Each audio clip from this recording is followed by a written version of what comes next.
Food for Thought on News Talk 760 WJR is presented by the Food Bank Council of Michigan, creating a food secure state. Here's your host, Dr. Phil Knight.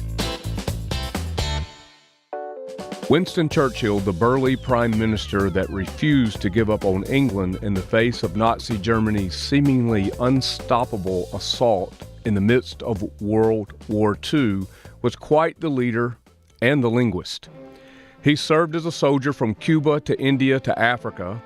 He was an accomplished author who also served as Minister of Parliament twice before becoming the adamant leader who stood against a tyrannical sociopath in Adolf Hitler and saved freedom from the threat of extinction.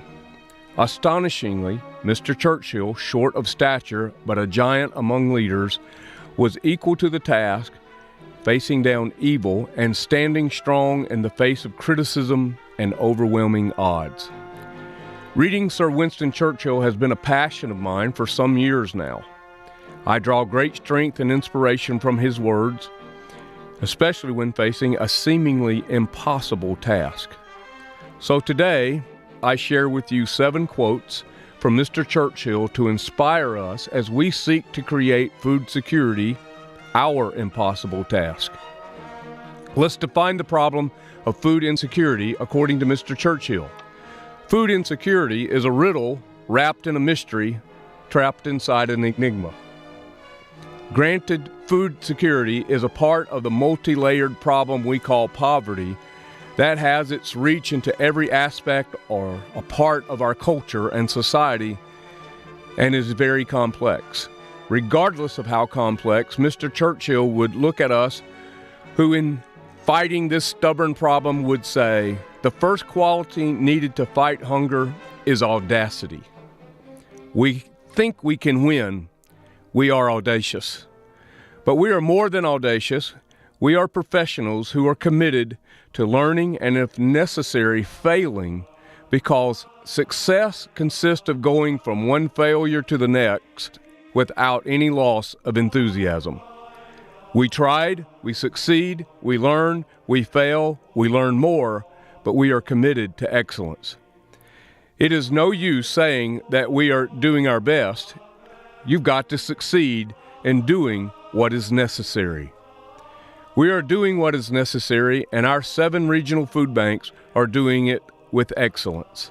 Mr. Churchill had his detractors, those who thought surrender and accept was the best course of action, and they hounded him to do so. Mr. Churchill discovered a pessimist sees the difficulty in every opportunity, and the optimist sees the opportunity in every difficulty. We are surrounding ourselves with positive, solution-oriented people from all across this state that are saying with us, enough is enough. I am tired of being intimidated by this bully we call hunger. These people are coming to us, writing to us, volunteering with us because they've discovered that we each make a living by what we get, but we make a life by what we give. When the war turned and victory was visible and the enemy was beaten, Mr. Churchill realized and said, "Sure I am of this, that you only have to endure to conquer." Sir, we will conquer because we have the fortitude to endure. May time prove that those of us who take up arms against this tyrant called hunger, we too are equal to the task as Mr. Churchill was. Thank you for joining us on Food for Thought. Come back and be with Gerry, Brisson, and I. We'll be right here.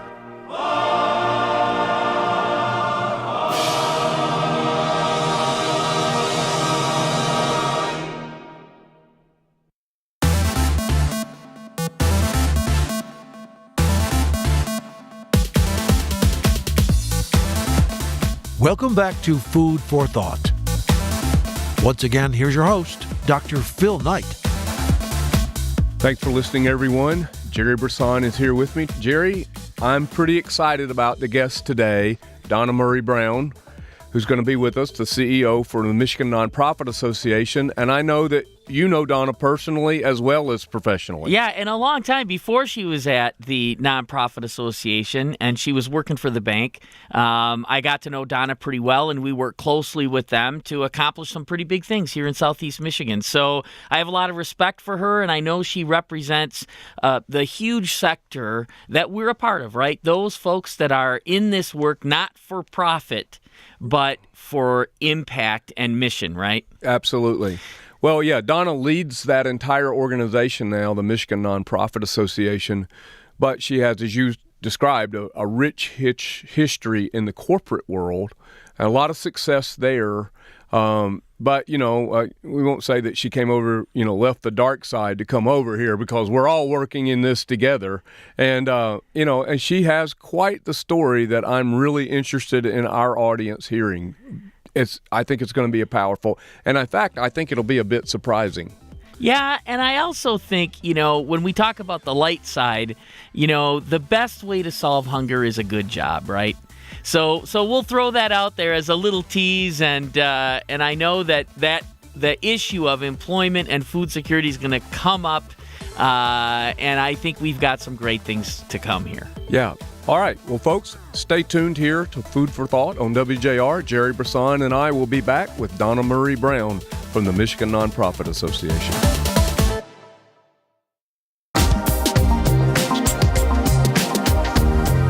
It's Food for Thought with Dr. Phil Knight on WJR. Get in touch with the Food Bank Council of Michigan. Visit fbcmich.org. Once again, here's Dr. Phil Knight. We appreciate your text, tweets, likes on Facebook. We're very fortunate to be in partnership with WJR, and we want to give you some food for thought about food insecurity and also some of the larger issues that are impacting our ability to solve this problem across the state. To help us understand what some of those issues are is Donna Murray-Brown, who is the CEO and president of the Michigan Nonprofit Association. So, Donna, welcome to Food for Thought. Thank you. Happy to be here. Great. It's good to have you. Now, let's help our listeners get to know Donna a little bit. And you have not been in the nonprofit world really very long. You're absolutely right. It has only been just 7 years. Most of my career was really spent in banking for 22 years. Wow. So it was working in community, though. I'm working as a vice president of community development, and got a chance to really see the great work of nonprofit organizations, but not until I began to run one. And Michigan Nonprofit Association in particular did I get a chance to see firsthand the great work that nonprofit organizations do in our communities. So, Donna, you grew up here in Southeast Michigan, and as you said, you ended up in corporate banking and a career there. So, tell us a little bit about how that journey went for you and how you ended up there. So, firstly, I feel incredibly blessed to have the journey. I think there's lots of lessons in the journey, but what most people don't know about my journey is, one, that I was one of the first in my family to graduate from college. Okay. And that represented a lot of opportunities, I think, to reach the dreams that my parents had for me, which I was incredibly proud to be able to do that. We came from really humble beginnings. I'm one of 4 children, and my mom was at that time a licensed practical nurse, and my dad was a bus driver, and neither one of them had gone to college, but they were great, hardworking individuals, and we had lots of love in our family, but one of the things that we didn't have plenty of was money. And part of my journey was really going through lots of programs now that I actually support as a president and CEO of Michigan Nonprofit Association. There were programs and services that my family took advantage of. One of those in particular was at Focus Hope. Right. We got lots of our food from Focus Hope. And at that time, it was a little different. It was, we were very grateful to have that ability to get food. But when I think about the programs now and having choice and creating an environment where it looks like a supermarket and you can kind of choose what you want, it wasn't that option back then.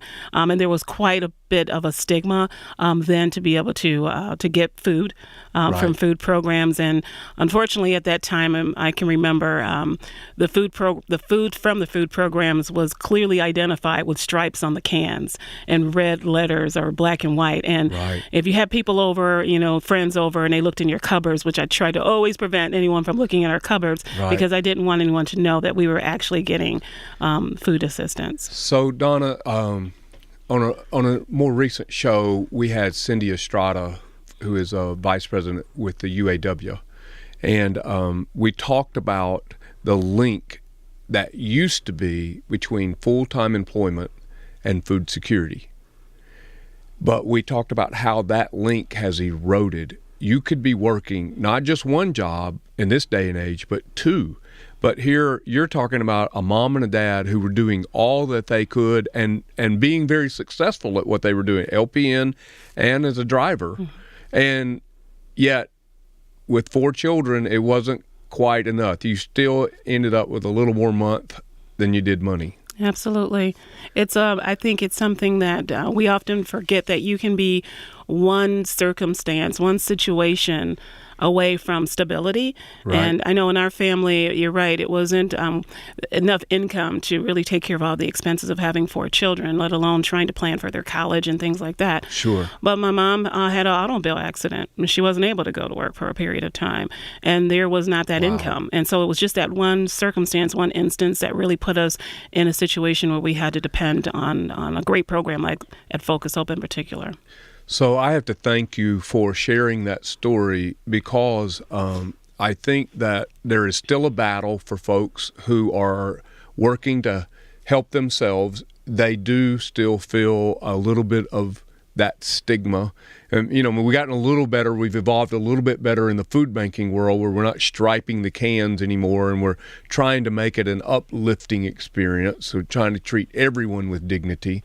But that, as you said, has not always been the case, although it wasn't anyone's intention. It was just giving it as what you had to give back in that age. But with the time now, we have such an emphasis on fresh food, and so we hope a lot of that is going. But I think the more that folks like yourself and me and others that have grown up and faced hardships in life and understand that, a lot of the folks that we're serving, we say they might be one flat tire away from bankruptcy, but they're doing what they can do, and it's a responsibility. I think a question more about who do we want to be as a culture, who do we want to be as a society. I want to be a part of the society that comes alongside of people and gives them a hand up, and so I think that exactly what your experience was. So thank you for sharing that with us. So it's kind of ironic, isn't it, to have that experience growing up and then end up in corporate banking, where you're observing the work of so many great nonprofits, and now to end up as the CEO over the Michigan Nonprofit Association. That's quite a journey, Donna. It is, and it's something that I don't take lightly. It's something that drives me to think about my past and others, friends of mine, and others that went through a lot to get to where they are now today. But they've had a journey that has been wrought with many shortcomings as it relates to job security and food insecurity as well. Right. So when I think about the work that we do at Michigan Nonprofit Association, just really keeping an eye on what's happening for the entire sector.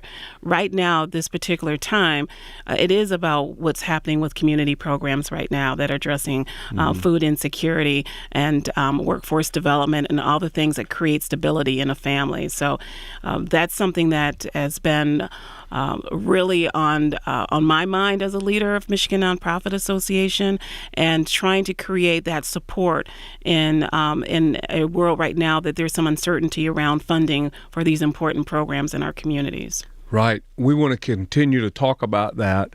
And if you will, I want you to hang over for the next segment so that we can continue to have this conversation at a deeper level. I don't want you to be rushed by this because it's too important. It's going to impact too much of our work and other works that we're very dependent on across the state as well. So Donna Murray-Brown, she is the CEO and president for the Michigan Nonprofit Association, came out of a background of corporate banking and I would say corporate giving as well. I want to talk to you about that as well. Folks, come back and be with us here. Donna Murray-Brown, Dr. Phil Knight, you're listening to Food for Thought.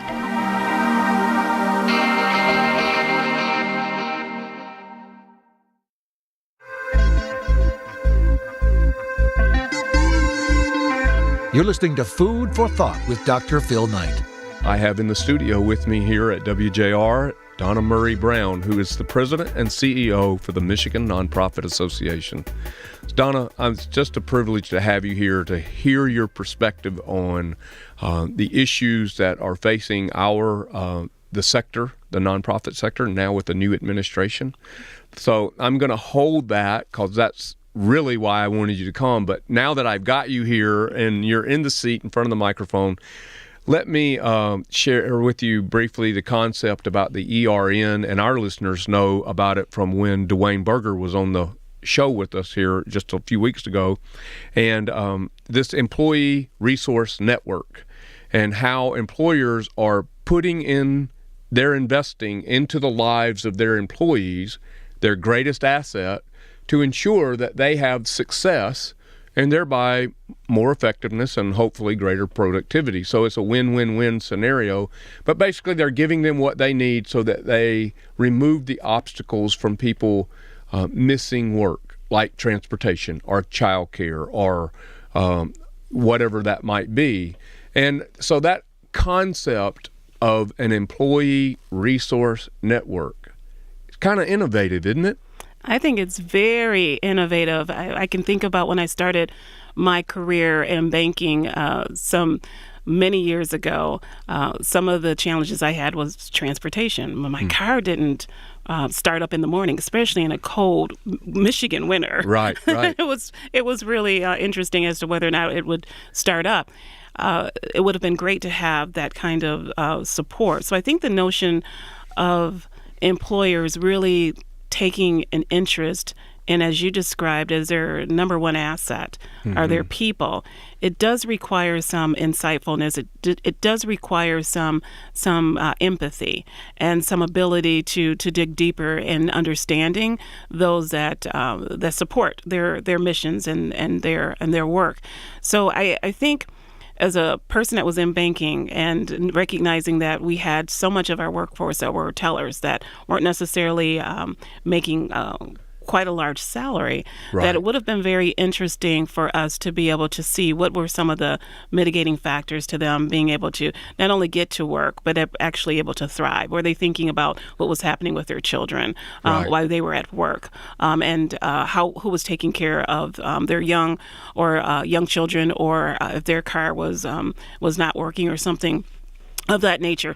And it seems so simple, those small things that make such a big difference in those that actually come to work for us every day and for other employers. I like to see something like that in partnership, other corporations who are doing that in partnership with nonprofit organizations who have always had some great insight into what the community's needs are. It would be great to see if there was a way for a nonprofit organization to augment what a corporation wanted to do as it relates to that employee resource network.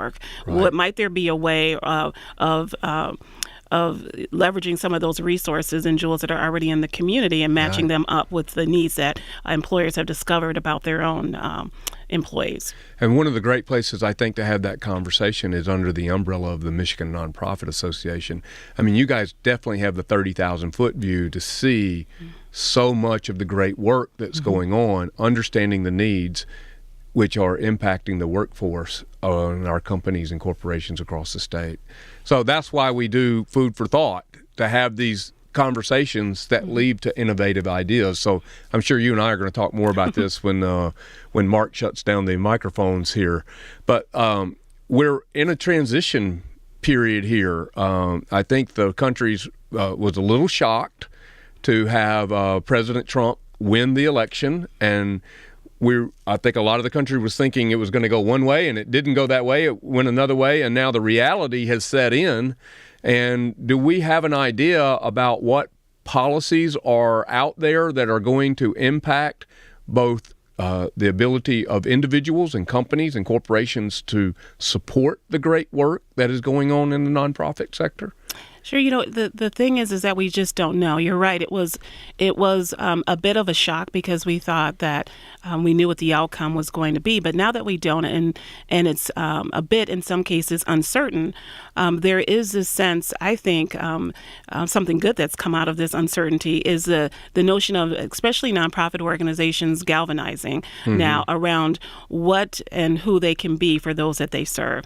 So one thing we do know, and I think that President Trump is going to make good on his word, and that he mentioned in the campaign, is this notion around spending and increasing our military, and that is great and something that I think we all can rally around.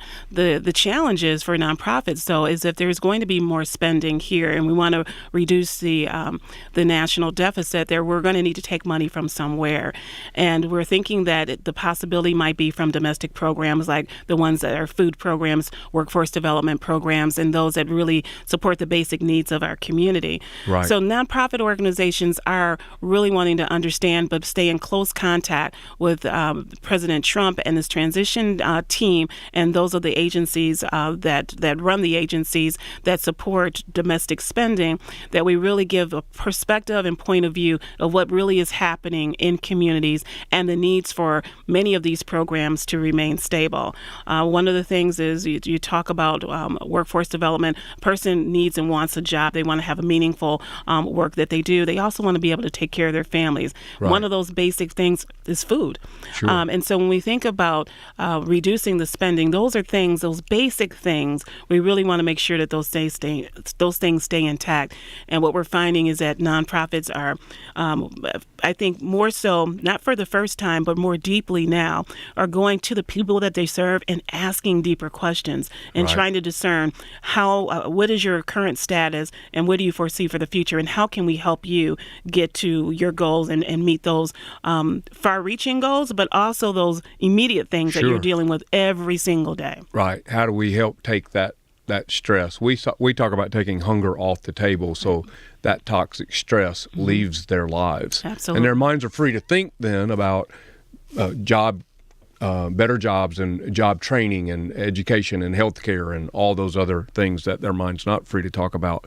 So Donna, your sphere of influence has widened here, and particularly in regard to how we're keeping the pulse on this charitable contributions, and you're serving on a national board. Tell us about that. Sure. So I serve on the National Council of Nonprofit Organizations, and you can think of it as a membership organization of more than 30 state nonprofit associations. So they represent a large group, tens of thousands of nonprofit organizations across our country. Right. So one of the things that we're trying to really keep intact is a charitable giving incentive. As we think about and anticipate tax reform, we know that here in Michigan, we lost a charitable incentive, which really was one of the main streams of revenue for food programs and other great things that happen in community. We lost that in a few years back in 2011. Right. Now there may be that same situation at the federal level. So at the National Council of Nonprofits, we are working together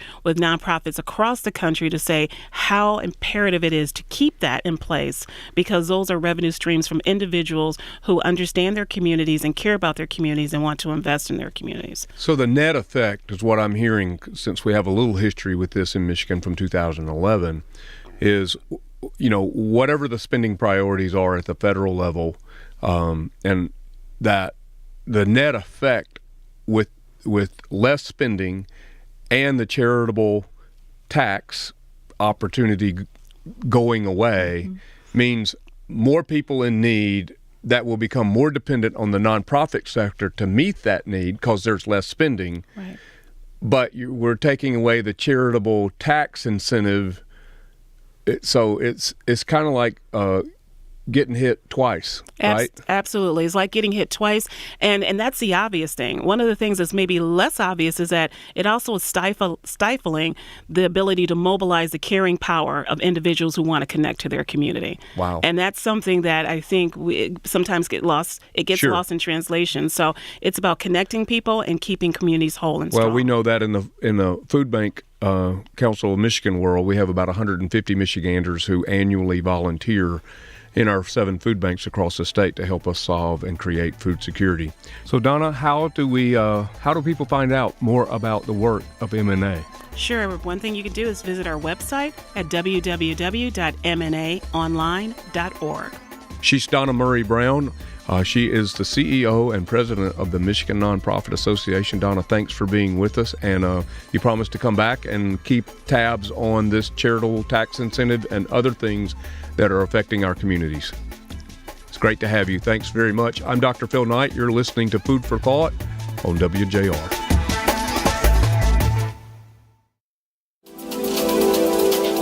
It's Food for Thought with Dr. Phil Knight, presented by the Food Bank Council of Michigan. Welcome back, everyone. Gerry Brisson, CEO and president of Gleaners, is here in the studio, and we are discussing food security across the entire state of Michigan. I'm your host, Dr. Phil Knight. Gerry, what are some of the takeaways you get from our listening to Donna Murray-Brown, and particularly her story? Yeah, I mean, it is so apparent that you never know where you're going to find food insecurity. It's in places that are surprising and from people that you wouldn't think about being food insecure. A household with 2 working parents, and one little thing can go wrong and food insecurity happens. Right. So I think that's a takeaway and a pretty important one because it keeps us all on our toes, right? Yeah. I think the second thing that I take away is, the nonprofit sector is important. It has a huge impact. It's big, and there's a lot of things wrapped into it. I just thought about, we've got 7 food banks. And those 7 food banks are working with 2,900 churches, schools, pantries, community agencies in order to do our food distribution. And on top of that, we have other programs like Cooking Matters, which is another 10,000 graduates. And, wow. I didn't know it was that many. Yeah, it is amazing. And it's statewide, right? And that involves Michigan State University Extension and United Ways and, even more of the sector. Right. So, and then I add to that every major religion in the world says you've got to feed your hungry neighbors. Right. Every single one, without exception, right? And not just the major ones, a lot of the other ones too. Right. So now, when you have that much power, you got to ask, why isn't this fixed yet? Why isn't it solved? And that's our job really fundamentally, is to answer the question, why isn't it solved yet, and what do we need to learn? And I loved what you said about Churchill's approach to this whole thing, about, you succeed and then learn, right? And then you fail and learn more. Exactly. So we've got to keep learning more, and we've got to keep moving down this path. So let me just pull something out right there, because why isn't it? That's a big, huge question. And so I don't think that question has been asked often, if at all. And the reason for that is we're scared of those kind of questions. I mean, but I think that people who have been on this journey with us for a while can even become fatigued. Because, I'll quote the great philosopher that even said, being Jesus, who said, "The poor you always have with you." Now, I draw a distinction between the poor and being hungry. I think, and that's maybe a topic for another show at some point. But you understand what I'm saying? Yeah. We can't be scared of the question. And I think we have been scared of the question. And in fact, it's the only way to solve it is to be unafraid of the question. And so I was at a class at Wayne State University teaching their food justice people, and talking about this whole issue. And my point to them was, we started out asking a good question. This is food banking in general. This is when everything got started about 40 years ago. Right. That's exactly right. And the question was, how do we keep food from going to waste? That was a great question. There were barges full of food coming directly from food manufacturers, getting put in landfills and dumped in the ocean, and people knew this was happening. It was like, how can we stop this from happening? And the second question was, well, if we're going to stop it, we have to have someplace to distribute it. So who's distributing food? And putting those two questions together, we created food banking. We said, let's talk to the manufacturers and get the food. Let's talk to the churches who are distributing the food. Put those two things together, and we created an amazing logistics hub for communities all over the country. Remember, 200 food banks nationwide serve every county in the United States. That is staggering when you think about that. And it got us halfway to solving the problem. What problem? Not the problem of food going to waste. There's still opportunity there, especially post-consumer waste, which is really hard to figure out. But nonetheless, the question that we need to ask isn't just how do we keep food from going to waste, it's how do we keep hunger from happening in our community. It's a different question. It changes our measure from pounds to household impact. What's actually happening with that food in households, and how do we make sure we get people the food they need when they need it so that they're no longer food insecure? So by changing the question, you also change the opportunity. And by changing the opportunity, you can start to draw more people into the conversation who have a vested interest in solving the problem. And that's your succeed, learn, fail, learn, and keep learning model that can actually end a problem like food insecurity. So, Gerry, I have to ask you then, because you've been doing this work for several decades, and so you have institutional knowledge that, which one of the reasons it makes you a thought leader in this industry. I'm fairly new to this, and so I don't have that institutional knowledge and thereby perspective. When do you think the question changed from waste to solving hunger? Yeah, when it got harder and harder to get more food. So you've got leaders who want to succeed, and this is all over this issue of food insecurity, right? You have leaders in the pantries. You have Salvation Army in the Capuchin Soup Kitchen. You have Gleaners and the Food Bank of Eastern Michigan and Feeding America West Michigan. You have leadership that wants to succeed. Yeah. So when you start running against the wall of failure is when you start to ask different questions, right? Because you say, gosh, what more food can we get? And is it food people want? And how hard is it? And what does it cost? And all those questions start to just happen organically when you start to succeed at less of a rate or God forbid, not at all, right? Right, yeah. So I think that's when the question started, maybe 10 years ago in earnest. The Food Banking Network, and this involves Feeding America. It's always involved the Food Bank Council of Michigan. We start to ask the question, all right, well, we've gotten this far. It's getting harder. It's getting more challenging. Even to ask people to participate, their impact starts to go down when your success starts to go down. And so even when you're competing for dollars, it gets harder. Right. So I think 10 years ago or so, right in that, maybe 15, but 10 for sure, food banks started to say, okay, what's next? We've gotten this far. We've learned how to do this. We do it really well. You know, most food banks have efficiency standard that's amazing. 94, 95, or 96 cents of every dollar going to the mission. Right. You know, $1 providing 3, 4, 5, 6 meals. I mean, it's amazing how efficiently this worked. Right. But still, it wasn't finishing the job. So you start asking the questions, do we need programming? Do we need different partners? Do we need to be invested in this mission a little bit differently? You start seeing nutrition education programs and things like gardening and things like the Food Club in West Michigan. You start to see things like what we're trying to do with the food from the frozen food manufacturers. Right, the IQF pilot project. Exactly, and all these things start to bubble up, probably more than anything as a result of lack of success, right? Mm-hmm. And I think that's been pretty exciting to be part of what's next. Yeah, so that would be my question to you as an industry leader. So the first question is, how do we prevent food from going to waste?